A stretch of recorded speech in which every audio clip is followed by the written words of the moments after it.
daawadayaal sida la socotaan Soomaaliya waxay ku jirtaa xaalad xasaasi ah oo waliba dalkii Soomaaliya madaxdii ay kala garan laayihiin waxa munaasabka iyo waxa kale heer waxa la marayaa Soomaaliya madaxdii ay garan weyso yaa awoodda haysta yaa wadankan ka taliya heer waxa la marayaa ninkii awoodda haystana uu garan laayahay awoodda uu hayo kii aan awoodda haysanna uu isku haysto inuu awoodda asagu haysto waa ismaandhaafka ugu weynaa ee Soomaaliya soo mara kanoo waliba ku salaysan midka aan awoodda haysan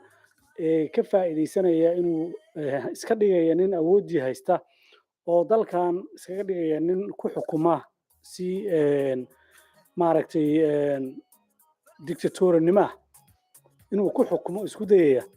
oo maaragta markaa u fiirisid uu leeyahay dalka wuxuu ku jiraa gacantayda ammaankii gacantan ku hayaa siyaasaddii gacantan ku hayaa maxaa la yidhaahdaa shacabkii gacantan ku hayaa wax walba gacantan ku hayaa haddaa u fiirsato maaha wax macquula in Soomaaliya uu maaragtay madaxweyne Soomaaliyeed oo Soomaaliya oo xaaladda Soomaaliya la socday inuu sidaa u dhaqmo laakiin waxaa cad in madaxweynahan uu maaragtay madaxweyne Farmaajo uu madaxweynihii hore aniga laftayda qatifka galaya Farmaajo madaxweyne maaha xilligiisii madaxtinimada waxay ku dhamaatay sanadkan aan ku jirno bishii labaad 8 wixii ka dambeeyay qofkii madaxweynaha ugu waca waa qalad asaga kaliya madaxweyne u yahay ma ahan ninkan madaxweynaha ma ahan ninkaanu nin in lagala tashada ay bannaan tahay arrimaha Soomaaliya totally waa qof bannaanka ka jooga oo gacan ku dhigla ah oo waliba khiyaano qaran galay gacan ku dhigle khiyaano qaran galay oo misna la doonayo in lagala tashado arrimaha dalka iyo halku aadi doono waa adoo tuug inta xabsi ka soo daayay yiri kale madaxweyne noo noqo kale aayaha wadankaada maaragtay mas'uul ka ah tuug dad laayay oo gacan ku dhigla oo u xiran inuu maaragtay dhig muslim qabo oo maxkamad la saaro la xukumay adoo soo sii daayay oo yiri waa madaxweyne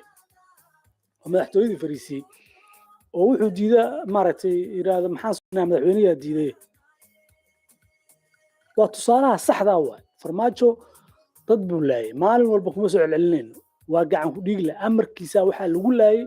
dad Soomaaliyeed kuwa askara kuwa shacaba kuwa dawladda si ugu shaqeynayay contractor dad badan u dilay Farmaajo ilaa ay haddana wuxuu ku jiraa inuu dadka laayo ilaa ay hadda wuxuu raadinayaa suu dili lahaa dad kale oo Soomaaliyeed wuxuu dilay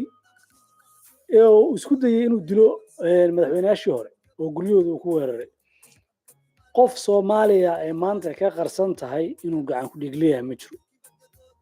waa wax iska cad marka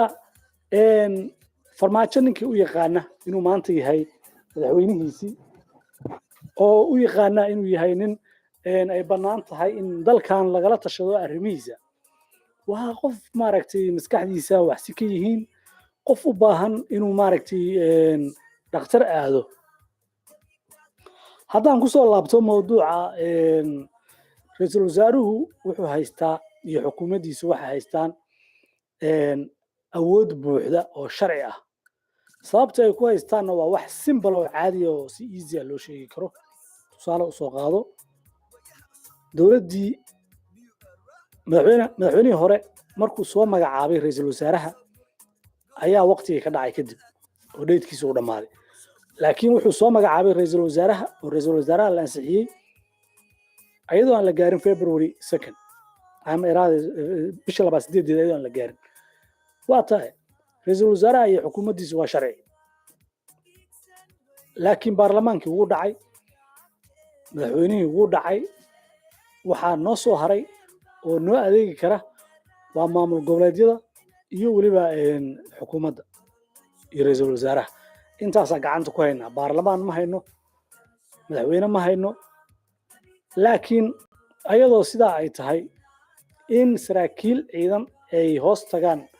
ninkii waqtiga uu ka dhammaaday oo uu yiraahdo anaa waddanka maamulaya oo uu fadhiyo gurigii looga arriminayay ummadda Soomaaliyeed oo shacabka looga talinayay filla Soomaaliya inuu fadhiyo gacan ku dhiiglii dambiilaha ahaa ee khiyaanada qaran galay inuu weli sii dhex fadhiyo madaxtooyadii waa waxa maaragtay la yaab kale oo u baahan in gacan bira maaragtay lagu qabto oo u baahan inay shacabku u taagaan ku mudaharaadaan dhagax kaga saaraan madaxtooyada meeshaan shacabka iskale awoodda laakiin shacabku wuu dayacay awooddiisa xukuumadda awoodda iskale way dayacday awooddeedii goboleedyada qaar badan oo ka mid ah saddex maamul goboleed markii loo fiiriyo mid waa dhexdhexaad uu iscelcelinayaa oo laakiin weli wuxuu maaragtay ku salaysan yahay inuu keenay madaxweynihii hore farmaajo gacan ku dhigiluhu inuu keensaday meesha oo qarash ku bixiyay si loo soo doorto kaasoo ah madaxweynaha Hirshabelle Cali Guudlaawe madaxweyne ku sheega galmudug qoorqoor ma ahan madaxweyne sax ah waa madaxweyne xabad iyo xoog ku yimid Cali Guudlaawe sidoo kale ma aha madaxweyne sax Hirshabelle lafta garan sidoo kale ma aha madaxweyne feera oo ku yimid si cadaalad saddexdaba waxay taageersan yihiin gacan ku dhiglaha sababtoo ah asaga ayaa keensaday waa gacan ku dhigliyaal la saaxiiba asaga ayay ku dhiilihiin gacan ku dhiglaha weyn ee farmaajo nimanka gadaal wada ee dawladaha shisheeye ee farmaajo gadaasha ka wada ha ahaadaan carabta sida Qatar oo dalaaliina oo wadamo kale sirdoonkooda u shaqeeya dawladda Qatar ayaa waxay u shaqeysaa dawlado kale sirdoonka sidaa daraadeed farmaajo waxaa loo soo maray Faad Yaasiin dawladihii isqarinayay ee dulmiga Soomaaliya ku waday 30 sano la soo dhaafay ee maal gelin jiray hogaamiye kooxeedyada ee maal gelin jiray maxaa la yiraahdaa argagixisada dawladahaas reer galbeedka oo maaragtay sirdoonkooda oo dana fog kale Soomaaliya ayaa adeegsanaya waxa ku garanaysaa dawladaha adduunka reer galbeedka waxa lagu yaqaanaa kalitalis ma ogola ilaa mid ayaga ay wataan intaan ka ahayn kalitaliska North Korea ma ogola oo way ka soo horjeedaan kalitaliskii Saddam Hussein way ka soo horjeedeen kalitaliskii Libya way ka soo horjeedeen midka ka jira Syria way ka soo horjeedeen laakiin ogow kalitaliska ka jira Saudi Arabia way taageersan yihiin boqortooyada sheega Saudi Arabia way taageersan yihiin kalitaliska Masar ka jira way taageersan yihiin oo reer galbeedku way taageerayaan kalitalisku hadduu ku socdo directionka iyo danaha reer galbeedka wuu hirgelaya wuuna shaqeynaya way ogol yihiin ilaa ay soo istaagaan shacabka waddankaas oo ay ku mudaharaadaan oo ay diidaan waa sida kaliya oo lagu fashilin karo kalitaliska ma ahan siyaasi hadla iyo dimuqraadiyad laga hadla iyo inuu hadlo madaxda maaragtay midowga musharaxiinta hadla iyo maamul goboleed hadla iyo waxaas maaragtay ma noqonayaan wax Soomaaliya ka saari kara kalitaliska wadada koowaad ee furan oo kalitalis looga bixi karaa waxa weeye banaanbax aad u ballaaran oo Soomaaliya oo dhan ka dhaca gobolada oo dhan ka dhaca magaalo kasta oo Soomaaliya ka dhaca oo looga soo horjeedo maaragtay gacan ku dhiglahaas dalka xoog ku haysta hadda gacan ku dhiglaha haddaan saas looga hortagin waxaa ogaanaysaan dalkan cadowga gacan ku dhiglaha uu maaragtay u shaqeynayo oo uu maaragtay u adeegayo cadow ma ahan Soomaaliya jecel waa cadow aad iyo aad u xun waa cadow raba inuu Soomaaliya baabi'iyo waa cadow raba isirka Soomaalida oo dhan inuu baaba'o cadowga noocaasa ninka u shaqaynaya oo doonaya inuu xuquuqda aadanaha ee qofka Soomaaliga inaysan Soomaaliya aysan ka shaqayn oo qof Soomaaliya uusan xuquuq helin oo qofkii Soomaaliya oo dambi laga galo uusan helin xaqiisa madaxweyne ku sheega ka shaqaynaya waxaas wuxuu u shaqaynayaa cadowgaas aadka u xun cadowgii ka shaqeeyay Ethiopia in la keeno Soomaaliya madaafiicda lagu garaaco cadowgii ka shaqeeyay maxaakiimta islaamiga in la dhiso cadowgii ka shaqeeyay argagixisada in la dhiso cadowgii ka shaqeeyay in la dhiso maxaa la yiraahdaa kalitaliskii siyaa barre cadowgii ka shaqeeyay in la dhiso jabhadihii Soomaaliya cadowgii ka shaqeeyay oo fangareeyay oo lacagta ku bixiyay wax kastoo burbura oo Soomaaliya waa isla cadowgii ayaa wada farmaajo waxa loo baahan yahay kaliya oo meesha yaalla waxa weeye dadka Soomaaliyeed oo fahma oo u soo jeesta aniga maanta waxaan siinayaa waxa la yiraahdo talo aniga waxaan leeyahay qadiyadeedu waxay tahay sinaan iyo cadaalad iyo dimuqraadiyad Soomaaliya inay hesho sinaan cadaalad iyo dimuqraadiyad oo dhab ah sax ah wax sax ah oo maaragtay dimuqraadiyad sax ah oo qof walba uu codkiisa dhiibto cadaalad sax ah oo qof walba uu helo maxkamad iyo maxalliga dastuur uu ku tashan karo oo maaragtay qof walba Soomaaliya aan u kala eexanayn waxa u baahannahay marka qadiyadaas inaan isla qaadano qadiyadaas sida kaliya oo lagu gaari karaa waxay tahay in meel looga soo wada jeesto wax walba oo ka soo horjeeda dimuqraadiyadaas iyo qadiyadaas dimuqraadiyadda islaamiyeysan oo wixii diinta ka soo horjeeda laga saaray waa waxaan u baahannahay sababtoo qof walba waxay siinaysaa xaqiisa dalka Soomaaliya diin maaragtay diinta islaamka in lagu faafin karo dalka Soomaaliya lama soo aadi karo waxyaabaha fisqiga ah dalka Soomaaliya qof Soomaaliya ama qof kale oo shisheeya gardarro laguma dili karo laguma xiri karo laguma dhici karo hantiisa laguma qaadan karo xuquuqdiisa laguma hor istaagi karo dalka Soomaaliya qof walba oo Soomaaliya waa inuu xaq u helaa inuu doorto qofka uu doono codkiisa u dhiibto dalka Soomaaliya wuxuu u baahan yahay sharci adag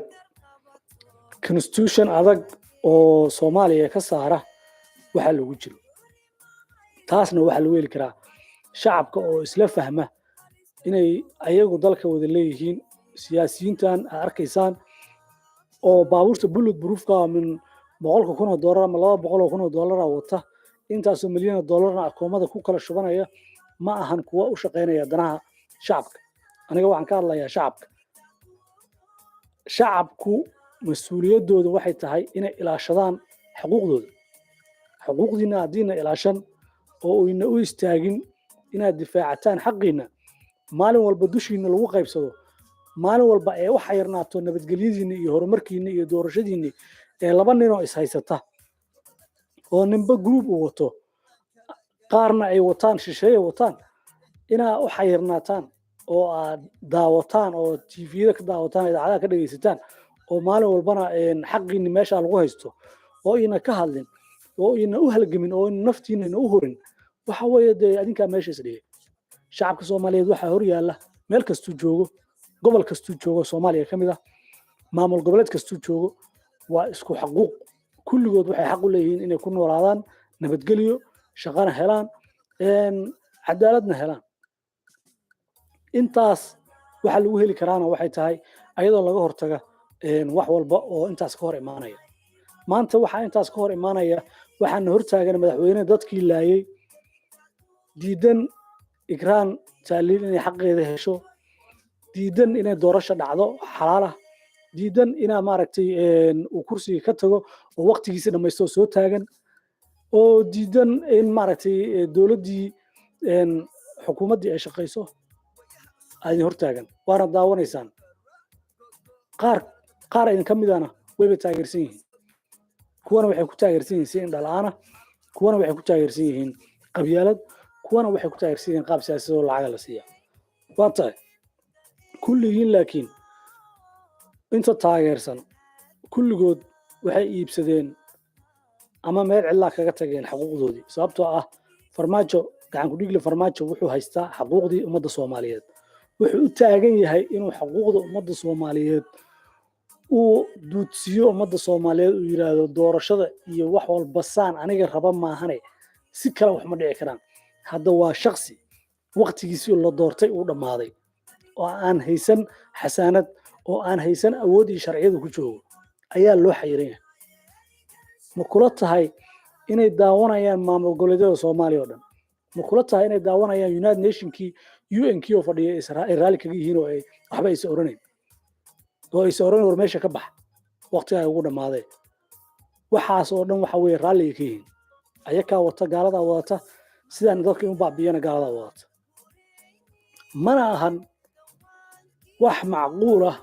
oo Soomaaliya maaragtay u cuntama oo shacabka Soomaaliyeed ay maaragtay dhageysan karaan sababtoo ah waa wax iska cad waxa cad oo meesha yaala dulmi aad u ballaaran dulmi ka ballaaran farmaajo iyo Roble dulmi ka ballaaran reer hebel iyo reer hebel dulmigaas oo ah inay wataan reer galbeedku iyo carabta in Soomaaliya ay burburto inay Soomaaliya halaagaas ku jirto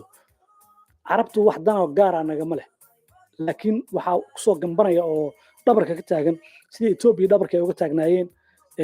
reer galbeed doonaya dalka inuu baabao reer galbeedkaas oo isqarinaya ilaa ay haddana way jiraan kuwa farta lagu taagi karo laakiin way isqarinayaan banaanka isma soo dhigayaan weligood waxay dadaal ka taagan yihiin ama dad Soomaaliyeed wataan ama reer galbeed ama waxay wataan carab ama waxay wataan Ethiopian mar walba waxay wataan ama UN-ka gadaal kaga dhuumanayaan marka shacabka Soomaaliyeed waxay u baahan yihiin inay fahmaan jabadii Soomaaliya waxa taakuleynaya dawladda shisheeye USC ha noqoto SSDF ha noqoto SNM ha noqoto SBM ha noqoto jabadii si barre wadan ka saaray reer galbeed ayaa taakuleynaya siyaad barre markuu wadanka qabsanayay shisheeye taakuleynaya oo doonaya wadanka in cadaab la geliyo oo maaragtay ay ka mid yihiin Talyaaniga iyo Ruushka iyo ay ka mid yihiin oo ka shaqeynaya Soomaaliya inay noqoto communist wadamada sharciga adag oo cadaadiska oo hal nin uu iska haysto awoodda taati cagsigeeda ay ka soo horjeedana waxay ahayd reer galbeedka taasoo ay ayagana ay wateen jabadii Soomaaliya waa tahay wadanka waxa ognahay waxa ku jira shaqo la garan la ayahay maxay ka damacsan yihiin ma tuba hoos ugu jirta pipeline oo badda ka qaataan shaalkii ma reserve kayda ka dhigteen oo waxay rabaan dadka dhan markay baabaan wadan ka dhamaado inay la wareegaan arrintaas waxa oo la yaabeen oo isleedahay dad dhan lama baabiin karo wala baabiin karaa wadamo waxa jira hadda dadkii deganaa baabaha laga dhigo wax yar ka dambeeyaan Australia kamid ah dadkii deganaa oo ku noolaa intaas oo milyan ahaayeen 50 milyan kor u dhaafayeen wax yar ka jooga America waxa lagu dilay dadkii iska lahaa oo u dhashay wadanka Mareykanka waxa lagu dilay ugu yaraan 30 milyan waa la dilay oo dadkaas wadankana waa laga qaatay marka Soomaaliya in inta dadkeeda la xasuuqa ama la baabiyo ama la barakeeyo oo wadanku cidlo noqdo in la qaato wax maaragtay dhici kara way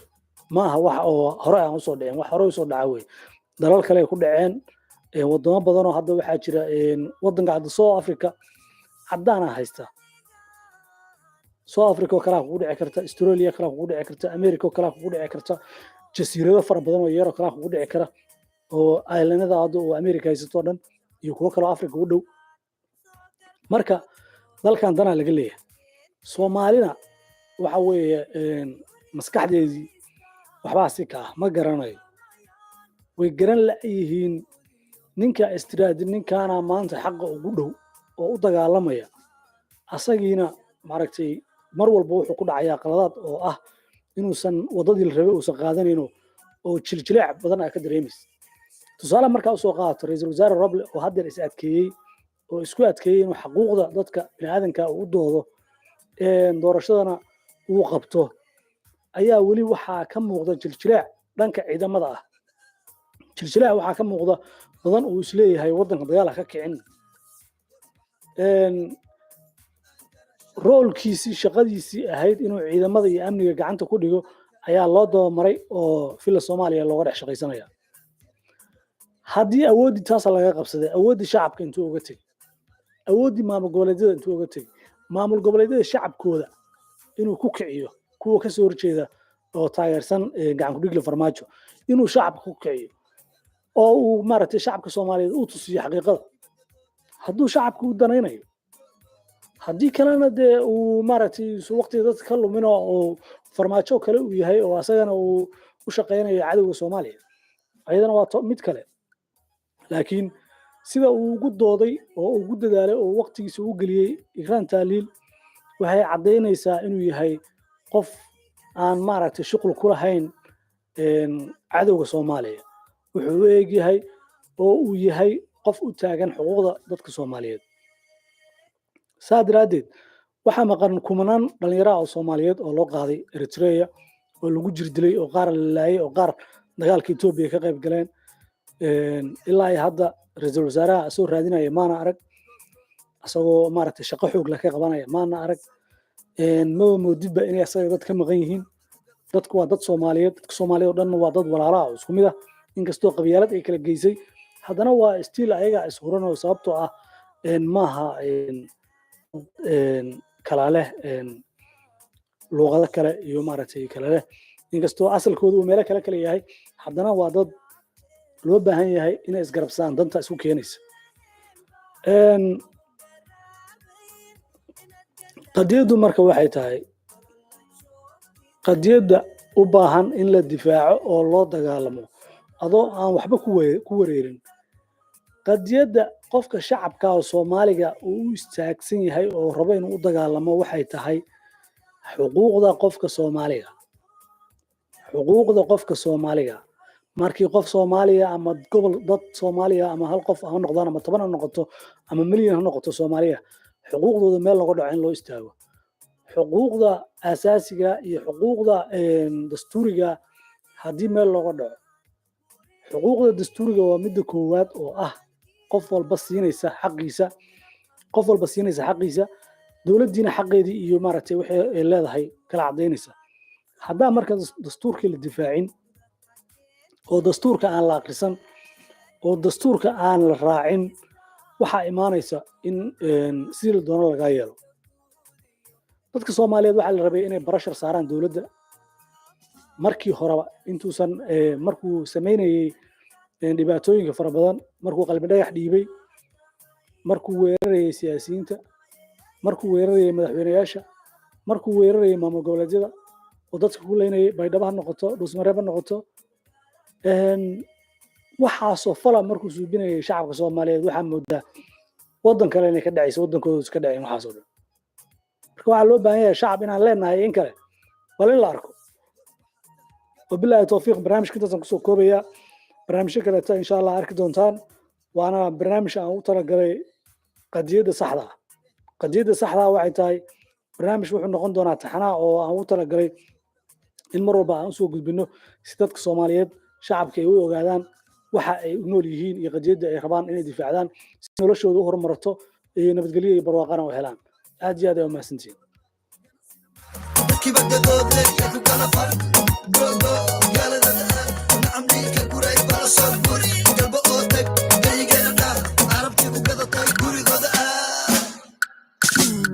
Garashadada gabiga tuurto inaad tahay waan ku garanaye garashadada gabiga tuurto inaad tahay waan ku garanaye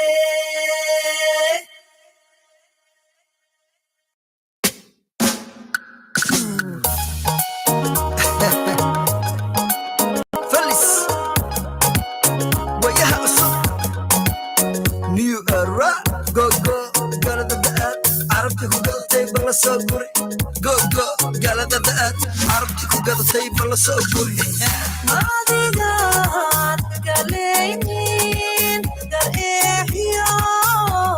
dadabta aadmiga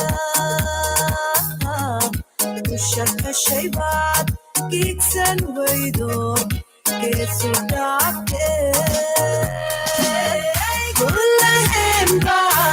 ugu garaabay inaad gardadahan alla joogide garashadaada kamida goorto inaad tahay waan ku garanaye garashadaada kamika goorto inaad tahay hoy waan ku garanaye